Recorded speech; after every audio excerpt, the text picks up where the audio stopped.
这支影片帮大家整理了日本仙台10个必玩景点加美食。仙台的牛舌真的很好吃，善之郎、格、丝3大牛舌到底谁最好吃？日本3景之一的松岛，有整片被小岛包围的海景，独立在小岛上的五大堂，充满历史感的瑞岩寺，必看的仙台城基，华丽的大崎八幡宫，能俯瞰仙台的 A12 展望台。想知道日本仙台怎么吃、怎么玩，交通怎么搭，4天3夜要花多少钱？一定要看到最后哦！嗨，大家好，我是刘。继上一次的东京之旅，这一次我们来到日本东北。那接下来的11天呢，我们前后3天会待在仙台市区，另外8天要自驾环日本东北，不只会去山形有名的山寺、银山温泉、藏王出兵，还会去秋田、岩手跟青森。赶快跟我一起看看日本东北有什么好玩的吧 ！Let's go！日本东北是本州岛最北端的区域，包含宫城、山形、秋田、青森、岩手、福岛6个县，其中仙台就是位在宫城县，也是日本东北最大的城市，有漂亮的自然景色与历史悠久的寺庙神社，更是牛舌的发源地。接下来我们会从宫城开始，顺时针玩福岛以外的东北5个县。这次来回搭乘长荣航空，冬季仙台机票跟北海道有得比，经济舱就要2万多。出发前2个月发现还有里程机票，赶快开起来。不过去程是 A321， 难怪经济舱都换完了，商务舱才有机位。花一样里程还是去年去北海道换的波音787好，但还是比现金票划算很多了。而且回程是搭 A330， 可以躺平。飞机餐部分来回都是前菜比较好吃，主餐表现一般。抵达仙台机场后，可以从机场搭仙台机场联通捷运，直达 JR 仙台站。入境后找到国内线2楼出发层，搭25分钟就能抵达仙台车站喽。从地座上来，我们就要去对面那里。那从这边就可以通过去，2点48分有一班车，走空桥通往进站，一样是刷西瓜卡。现在下午3点20分，我已经到仙台车站的东口了。那这边看起来的确就是很发达，果然不愧是日本东北第一大城。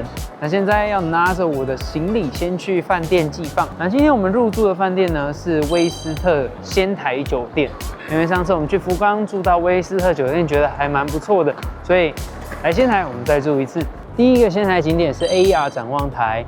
这栋 AER 大楼有31层楼高，它就在仙台车站的西口。那现在差不多下午4点，冬天的仙台4点半就天黑了，刚好我们这个时候来可以看到日景跟夜景。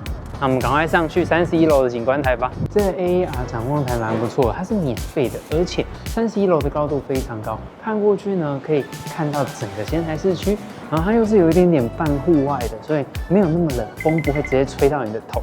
真的很舒适。那现在看到这一边是西边仙台城基，还有那个非常大的仙台大观音，都是在这边可以看到的。仙台大观音就在那边。我现在在的是东边，那一样可以看到这么多东西，它都会解说。看出去的风景。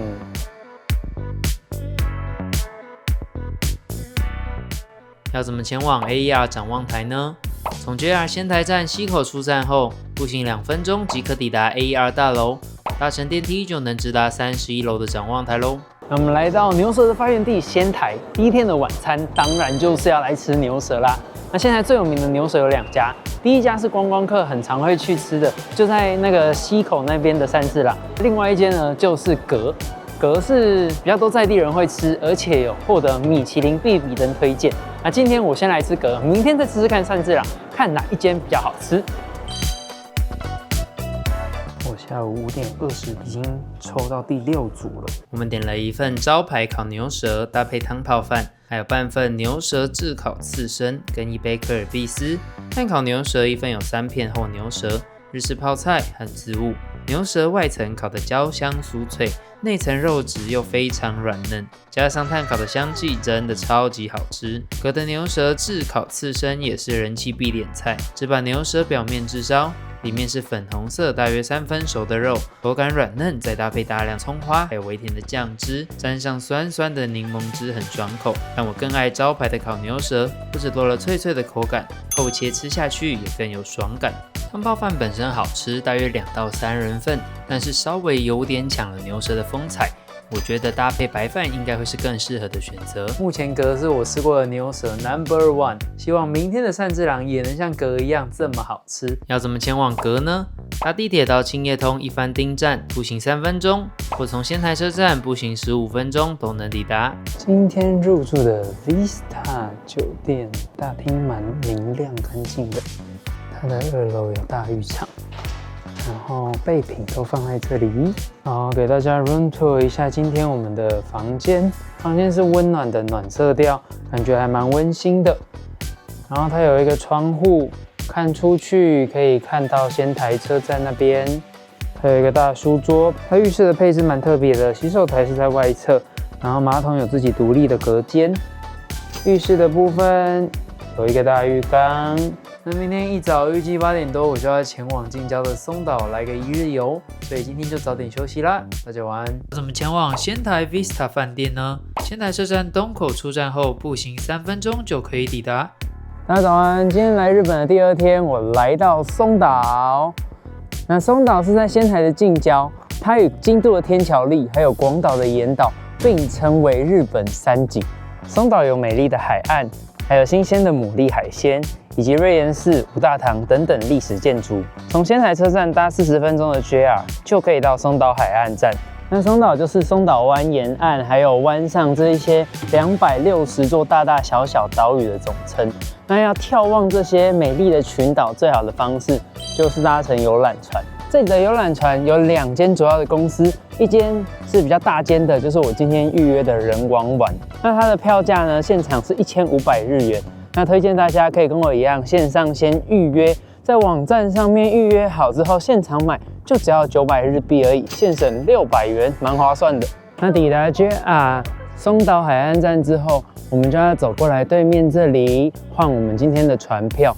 在比较大台的蓝色人王丸就是今天我们要搭的。那对面比较小台的这一台呢，是在 KKday 上可以购买的套票，而且还有送烤鱼板跟烤牡蛎。那我一样把所有的登船资讯放在底下资讯栏分享给大家。人王丸1楼的空间蛮大的，有3排座椅。那船票本身是只包含1楼的座位。那我们如果要来2楼，这个甲板可以没有玻璃挡住的话，就必须加600元。那难得来一趟了，我觉得非常值得花600元上来这个甲板上，可以有更好的视野观看松岛海岸。2楼的人就明显少了很多。船一出港，眼前立刻就被大小岛屿给包围。松岛一共有200多座岛，每一座的形状都不一样，就好像天然的艺术品散落在海上。其中松岛最著名的地标就是人王岛，它的形状有点像是戴着斗笠的武士，非常特别。底部有4个洞穴的中岛也很漂亮，大浪打入时还会发出敲钟般的声响。站在甲板上拍照吹海风，真的好舒服。难怪从古至今，松岛都被称为看不腻的风景。回程接近岸边时，还可以看见水面上一整排整齐的竹架，这是松岛著名的牡蛎养殖业。50分钟的航程，一眨眼就过去了。从海上欣赏松岛真的非常漂亮，不愧是日本3景之一。要怎么前往松岛人王丸游览船呢？从 JR 仙台站搭乘仙石线40分钟到松岛海岸站，出站后步行7分钟就能抵达游览船码头。好，现在要来吃午餐，今天要吃鱼市的海鲜冻，它蛮特别的，没有什么大招牌，就只有几根旗子插在这边。来吃吃看好不好吃？今天我点的是这个综合炸物定食，1900，真的是吓傻，我从来没看过这么澎湃的炸物定食，多到爆出来，超满。这分量真的是，我以为我在吃到饱吧。这一般女生来吃应该吃不完，感觉是2人份。各位，你看看，这是它的炸虾，跟我的手差不多，我手超大的。然后还有炸猪夹鱼跟炸花枝、炸牡蛎。松岛这边的特产就是牡蛎，非常新鲜。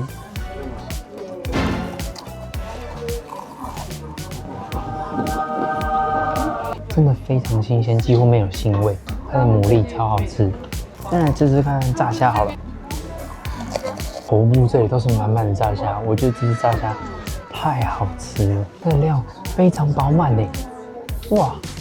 而且面衣很酥脆又很薄，超好吃的，应该是我在日本吃过最好吃的炸物综合定食。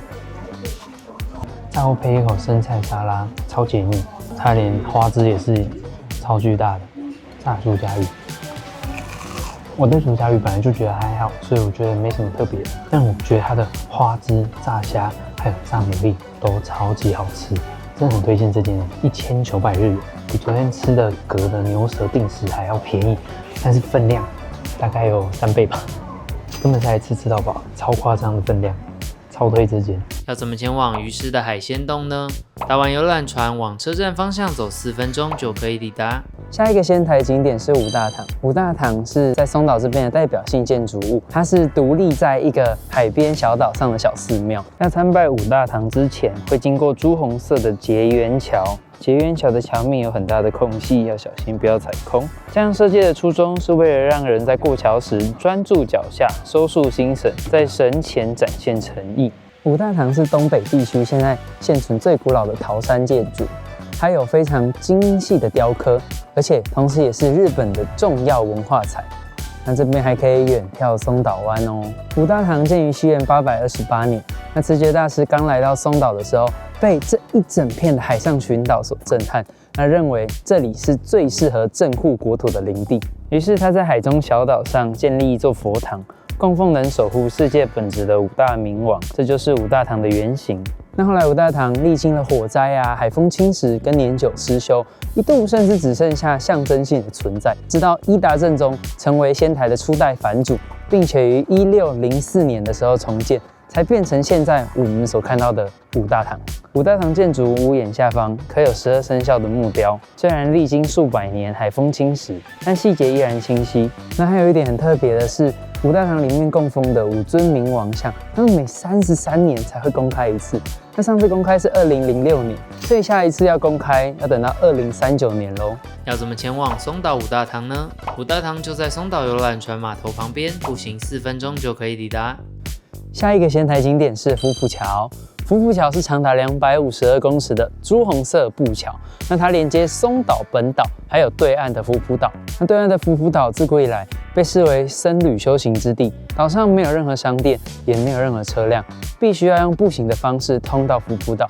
所以呢，这一座福浦桥有一点像是通往神圣之地的入口。松岛海岸曾在311的日本大地震遇到严重的损害。那当时地震发生后，台湾人就第一时间跳出来，不仅大力的用金钱援助日本，也有出力帮助当地重建。那这座福浦桥桥墩是由日月潭观光业者的赈灾款修复完成的，也算是台日友好的友情象征。要怎么前往福浦桥呢？逛完主要景点，沿着海岸走10分钟就可以抵达。下一个仙台景点是瑞岩寺。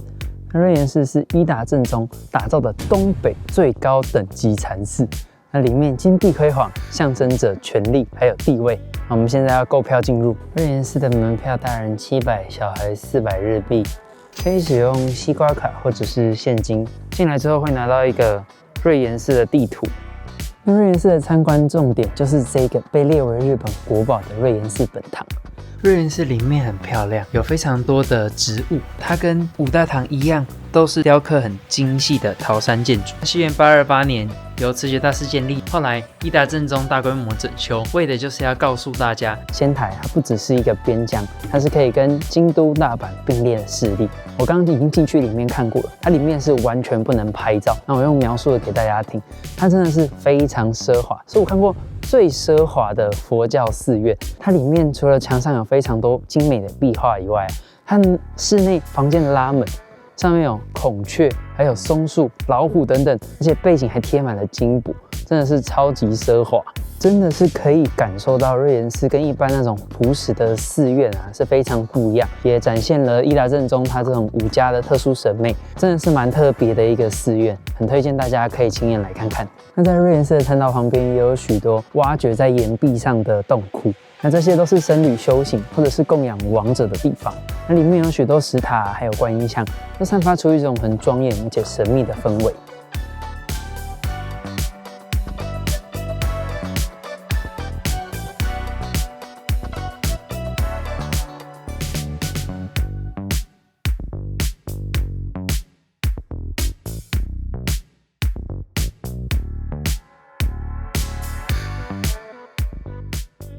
要怎么前往松岛瑞岩寺呢？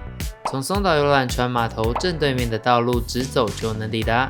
那来到松岛，大家就会吃烤鱼板跟牡蛎。那现在我要来吃这间松岛蒲克总本店，它是卖鱼板的店家。那它的鱼板很特别，是你可以自己动手烤哦。这个烤鱼板一只300元，买到了。拿到烤鱼板之后，我们就要来这个烤台这边找个好位置。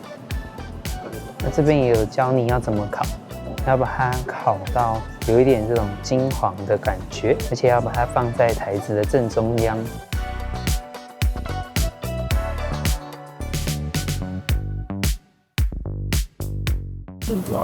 经过了一阵子，终于烤好啦。我觉得这个烤鱼板蛮好吃的，不用任何烤味，这样子烤一烤，表层有一点点焦香，然后里面吃到鱼的鲜甜味。我觉得花300块钱啊，来室内冷冷的天这样子烤一烤，顺便取暖，然后吃好吃的烤鱼板，算是很值得。推荐有来松岛的大家可以来试试看哦。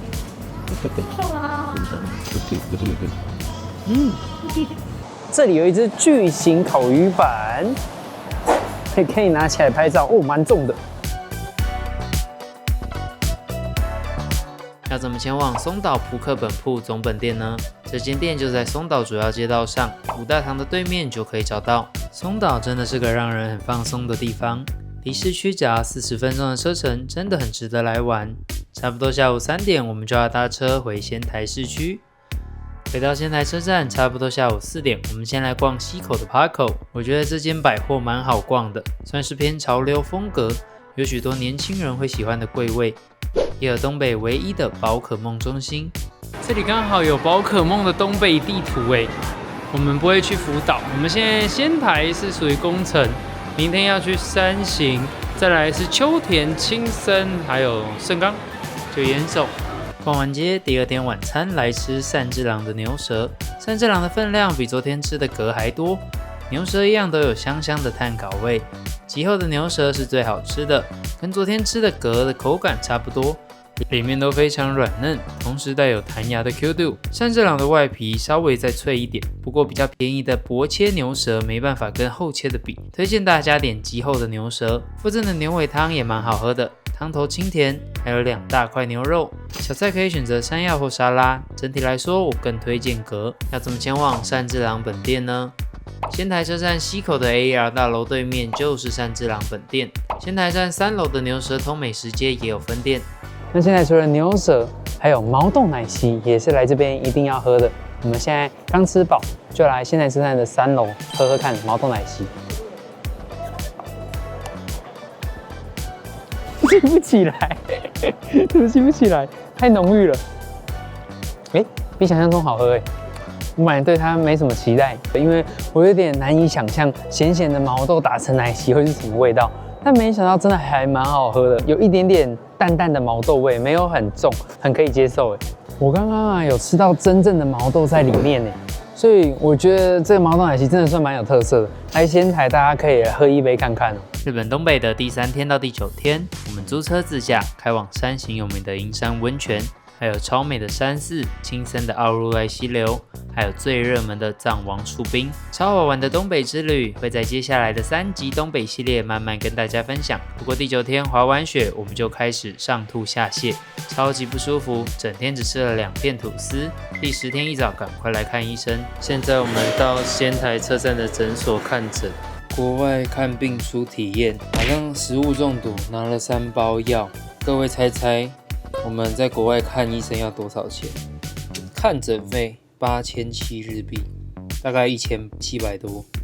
拿药另外再付4200，再付800多块，加起来2500，超贵。经过24小时的休养，我们的食物中毒似乎又好一点，决定搭仙台的复古循环巴士继续逛市区。我们现在是在1号仙台车站，我们只要搭这台公车，可以到瑞丰店，也可以到仙台城基，然后也可以到大崎八幡宫，都是一些比较重点的仙台景点。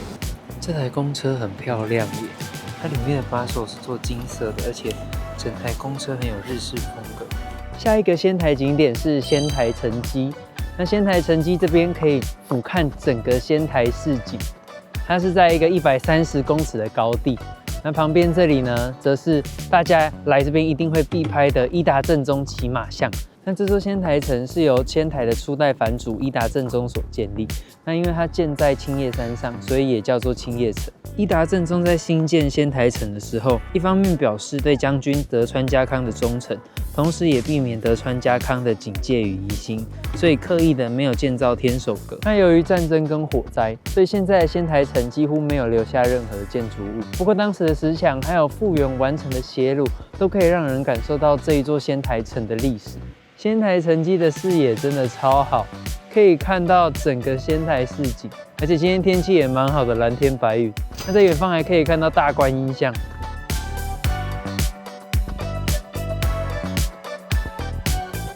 下一个仙台景点是大崎八幡宫。大崎八幡宫它是仙台市内唯一的国宝史迹，那它的本殿非常华丽，本殿的建筑是黑底，而且贴上华丽的金箔，展现出伊达文化的奢华，就跟我们最近去的日光东照宫一样，采用全线造建筑，是经典的桃山建筑。那它也在1952年的时候被指定为日本国宝。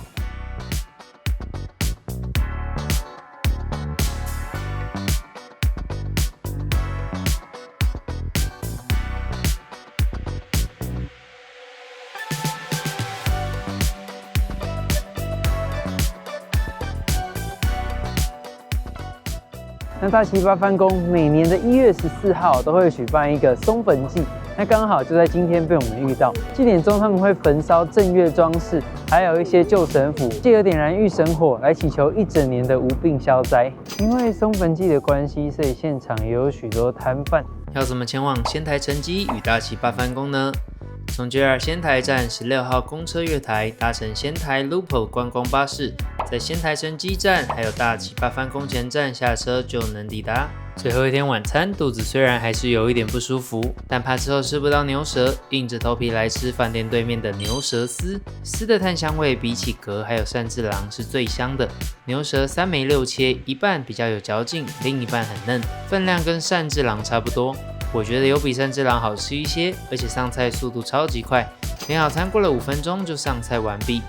3间牛舌其实都蛮好吃的，我个人首推蛤，但要做好排队比较久的心理准备。要怎么前往牛舌丝呢？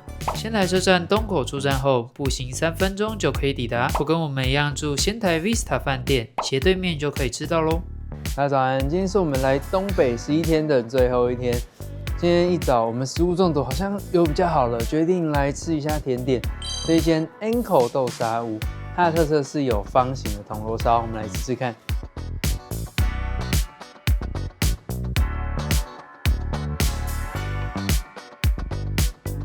铜锣烧的外皮湿润柔软，红豆馅绵密不死甜，抹茶红豆也很扎实饱满，因为没有添加防腐剂，所以要1天内把它吃完。那我觉得吃起来还算不错吃，可以当个饭后小甜点，而且一个200多日币还算蛮便宜的。它的位置就是在这一条横丁旁边，这里有一间 Pet Paradise 宠物用品店。我们上次去东京也有帮多毛买礼物的这一间，这个巷子走进去就可以到咯。最后一天采购日，我们在站前的西口商店街这边逛唐吉诃德。唐吉诃德逛完，来这边夹娃娃。我们要准备回国了，决定把剩下的零钱拿来玩夹娃娃机。H 里说想要那一只美乐蒂，来挑战。失败。还有吗 Round 3。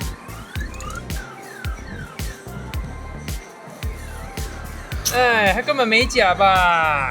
刚刚夹娃娃机什么都没夹到，决定出来看扭蛋。我们这一个长腿的3丽鸥是最新商品，1月14号发行，刚好我们今天1月15就拿到。接着来投天妇罗，我们投到一只天妇罗大耳狗。那在仙台的最后一个美食，我要用羽生结弦也喜欢的最中饼来结束这趟旅程。来试试看好不好吃吧。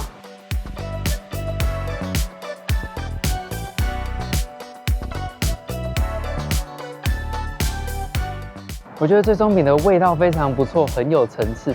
它的最外层是这一种酥酥脆脆的酥饼，然后内馅是很柔软的红豆馅跟奶油，而且红豆馅是甜甜的，但是中间的奶油层是咸咸的，所以甜中带咸，刚好就不会让红豆馅很死甜。然后酥脆跟柔软又形成很明显的强烈对比，所以整个非常有层次。我觉得买这个一盒6个回去当伴手礼非常适合，而且它包装也很漂亮，难怪溜冰选手羽生结弦也很喜欢。我觉得来仙台真的很推荐可以买这个当伴手礼，好吃。要怎么前往这家最中饼呢？搭乘地铁到青叶通一番町站，步行5分钟，或从仙台车站步行15分钟都可以抵达。好，那以上就是我们仙台市区的美食还有景点攻略影片，希望大家会喜欢。那下一集呢，我们要前往山形，还要去我期待很久的山寺、怀旧的银山温泉，还要去秋田的田泽湖。